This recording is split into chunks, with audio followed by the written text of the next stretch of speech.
Hey, welcome back YouTubers and snappers to a new video. I'm Bashiro here at Bashiro Snaps, and today I want to showcase a deck I put together that has a bit of a surprise element to it, especially for your opponent.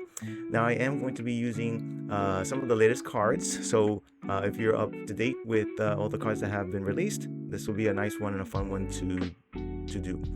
Before I get into it, into this deck and how to use it, I appreciate if you could smash that like button and hit subscribe on this channel.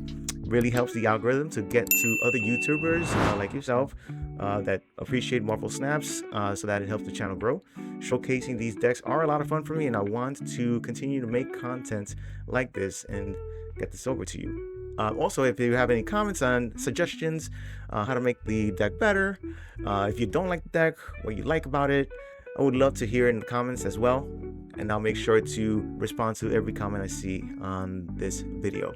Agony, 1 cost, you play it and it's going to merge into whatever card that you have in play. Mr. Sinister, I'll explain in a little bit why he's going to be important, but very cheap, replicates himself, and it replicates with the same power that you have this Mr. Sinister.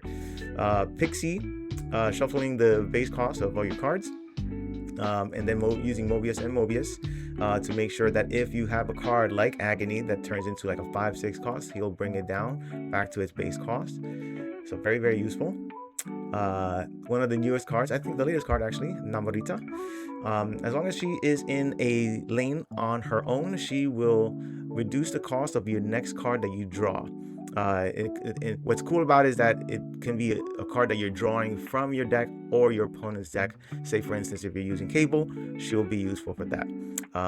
Crystal is a way for you to be able to draw an additional card. It will draw also for your opponent, but the key thing with her is that it's going to be drawing if you have already Namorita in a lane on her own, and it's going to count that -1 cost for that card that you draw with Crystal. Isca the Unbeaten, no surprise there. She's very, very, very good scaler. She basically can win games on her own, doubling her power. Jubilee Silver Surfer, one of the cards that came out this past season. When you draw a card, it's going to add whatever power you have on her to that card. So if you have this Jubilee Silver Surfer and this Agony merges with her, it's going to be a 5 power card, and then any cards you're pulling from your deck, it's going to be adding that power to that card. So for instance, if you say you play Jubilee into Agony, and Jubilee is now 5 power. If you draw Stick on the next one, now this 5 power is going to add to Stick, and Stick is going to be now an 8 power card.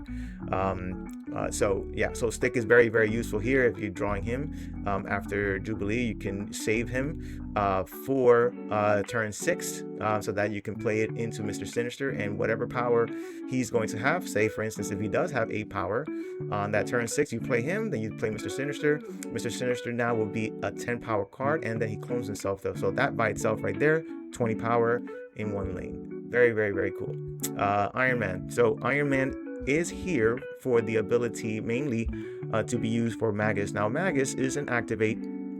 Basically what he will do is that he will copy the text of one of your characters in your deck with the cost that's equal to your unspent energy. So now, one quick note here that it does not use the on reveal if it is copying a card, say for instance, like Stick, like Crystal. If your unspent energy, it matches the cost for those cards. So that on reveal will not take effect. However, if you are using Magus on turn 5, and I'll get to the scenarios in a moment, Magus on turn 5, you activate it. As long as you don't play any other cards and you have Iron Man still sitting in your deck, this Magus will now be copying the text of Iron Man, and you're just with this alone, you're doubling the power of whatever lane he is in. So if let's say Magus is the only one in that lane now goes from 4 to 8, and then anything additional you end up playing will double in power in that lane. So very, very cool. I thought about this interaction. I was like, you know what, like, using all these discounts and additional power, why not put together some deck that they can be in synergistically in tune with one another. And my Iron Man is the only 5 5 cost card in the deck. So if he is still sitting in your deck, you don't have to worry about anything else, any other card getting hit with that 5 cost for the Magus Activate. It's gonna hit Iron Man.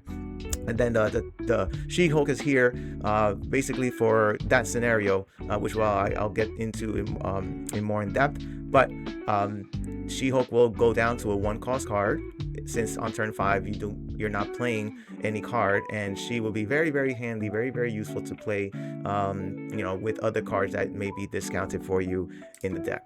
Now, as far as for scenarios, I'll go through the I guess my favorite scenario, and then I'll go over some other scenarios that you can run into. Pretty much in all scenarios, turn 1 you would want to hope to have Agony on hand, so you throw her.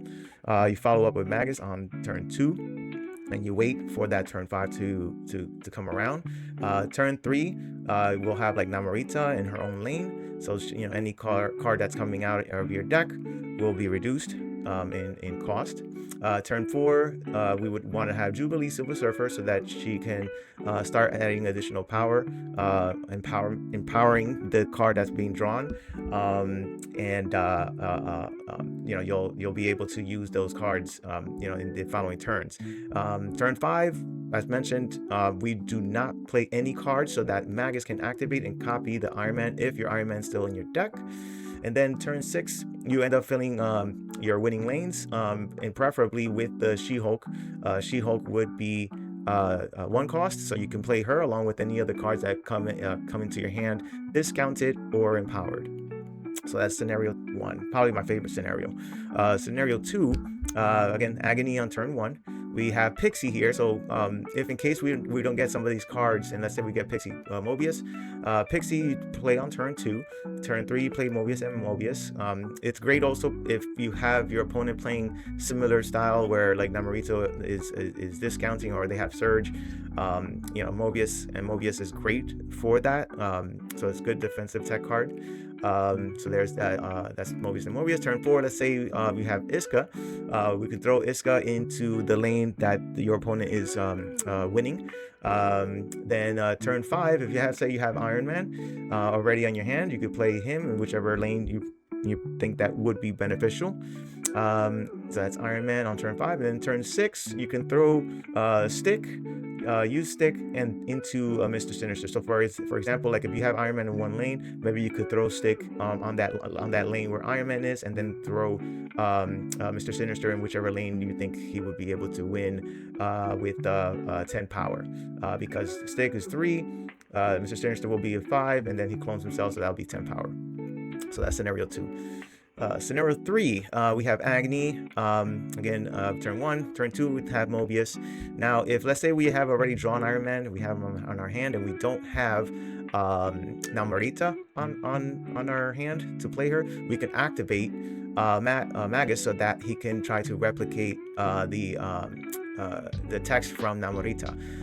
So now you have Magus playing Namorita with her ability, so that anything that's being drawn will be discounted. Now what's cool is that if you do draw Namorita on the next turn, you could potentially play her in another lane on her own and start filling one lane with the other cards. So for instance, if you have Magus and Namorita playing in their own separate lanes, that's now -2 cost towards the cards that are going to be pulled, and then you could theoretically turn 5 play Iron Man or even Crystal, so that Crystal will draw the additional card, and then you get the -2 discount for that. And then turn 6 you can start throwing in the cards that you have into your winning lanes. So that's another scenario. Another scenario here that I've done is you throw Agony turn 1, Magus turn 2, Namorita turn 3. Now, if we don't have Isca or Jubilee Silver Surfer on our hand and still in the deck, you could activate Magus on turn 4. Again, not playing any cards. Activate Magus on turn 4, and it's going to copy the text of one of these 2 cards. So that way he'll start doubling with Isca's ability, or add power to any cards being drawn using Jubilee Silver Surfer. Turn 5, depending on the cards, let's say for instance if you draw Jubilee on turn 5, you could throw her down, and now you have +7 power that's going to be added between Magus and Jubilee on the next card that's being drawn. You can also do Iron Man if you have him on hand. If you have Crystal, you can use Crystal to draw another card using the ability, if you have Magus, copying the text off of Jubilee Silver Surfer. And then turn 6, you could do different combinations. If you have discounted cards, you can do stick into Mr. Sinister, She-Hulk. She could be discounted. With energy you may have had left over from turn 5. There's just so many different scenarios that you can run into, which is why I really like this deck.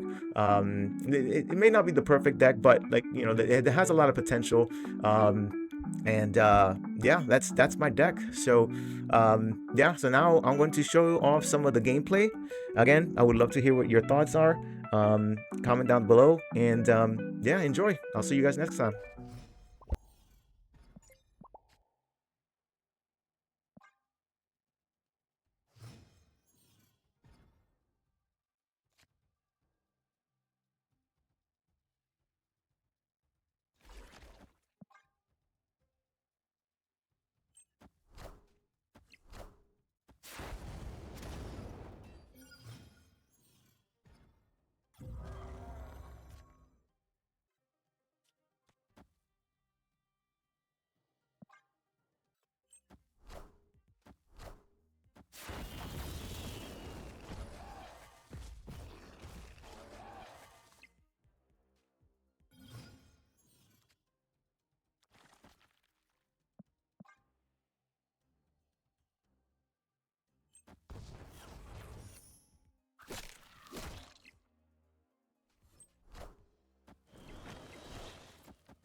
the throne.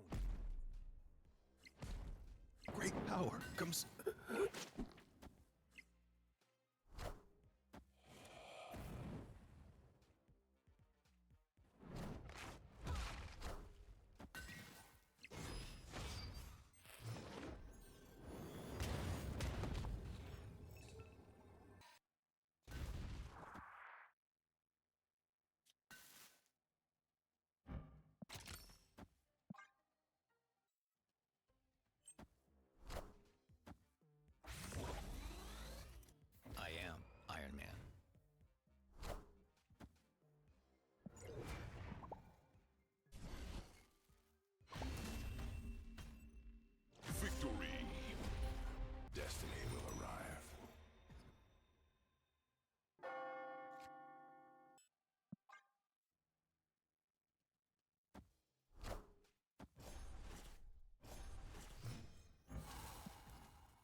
power must be controlled.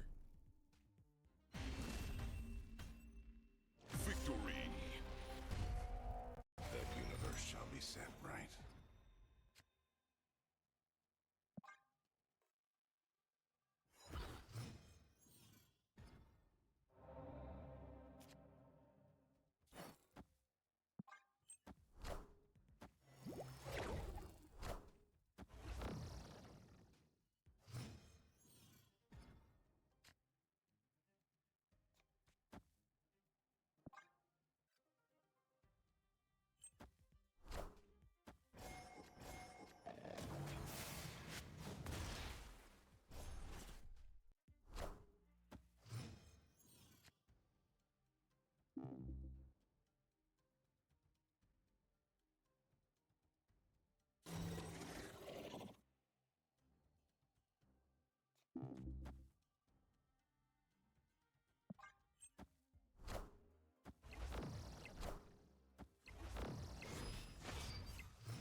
I am Iron Man.